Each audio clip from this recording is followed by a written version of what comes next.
वृंदावन की पवित्र भूमिका जहाँ हर पेड़ पौधे पर प्रेम बसता है, वहीं शुरुआत होती है राधा और कृष्ण के अमर प्रेम की कहानी।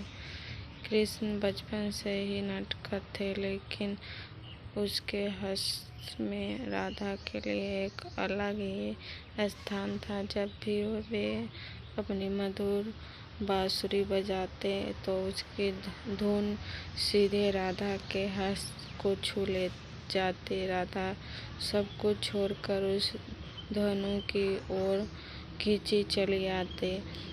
समय बीतता गया और उस प्रेम में और भी गहरा हो गया।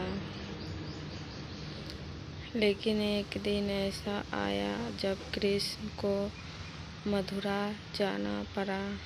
विरह का समय था। राधा की आंखों में आंसू थे और कृष्ण के मन में भी गहरा दर्द। दोनों जानते थे कि उसका प्रेम शारीरिक दूरी से कभी खत्म नहीं होगा।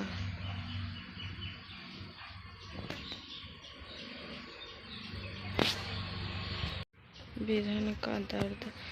राधा वृंदावन में रहकर हर पल कृष्ण को याद करती थी।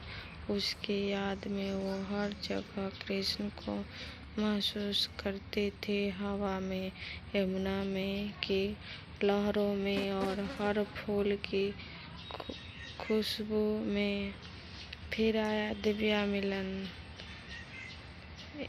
कहते हैं कि एक दिन जब राधा पूरी भक्ति में डूबी हुई थी, तब कृष्ण स्वयं उनके सामने प्रकट हुए।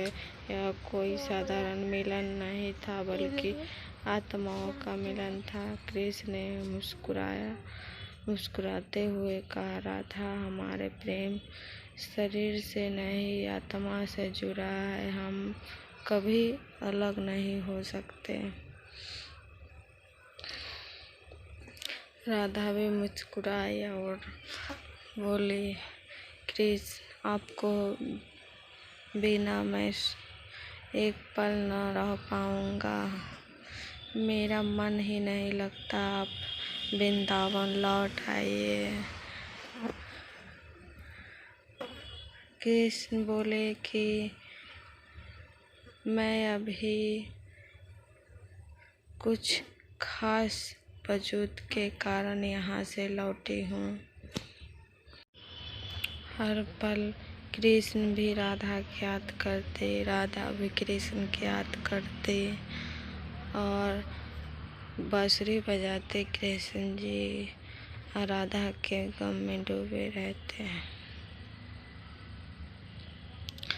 मोर पंछी सब कृष्ण जी का इतना सुनहरा आवाज था कि बीन बजाते वह पक्षी नाचने लगता, तितलियाँ उड़ने लगती और खेत खलियान सब हरा भरा हो जाता। बहुत ही खूबसूरत से वह बांसुरी बजाते थे। यह जानकर यह मधुर आवाज राधा के मन को मोह लेती और राधा खूब मन से अपने कृष्ण के साथ डांस करते और मनचाहा प्यार करते। दोनों में इतना प्यार गहरा था कि एक दूसरे के देखता ही रहता, जैसे कि वो परसों से जानता हो। एक दूसरे को नजरें मिलती तो नजरें मिलते ही रह जाते। यही राधा कृष्ण का सच्चा प्यार।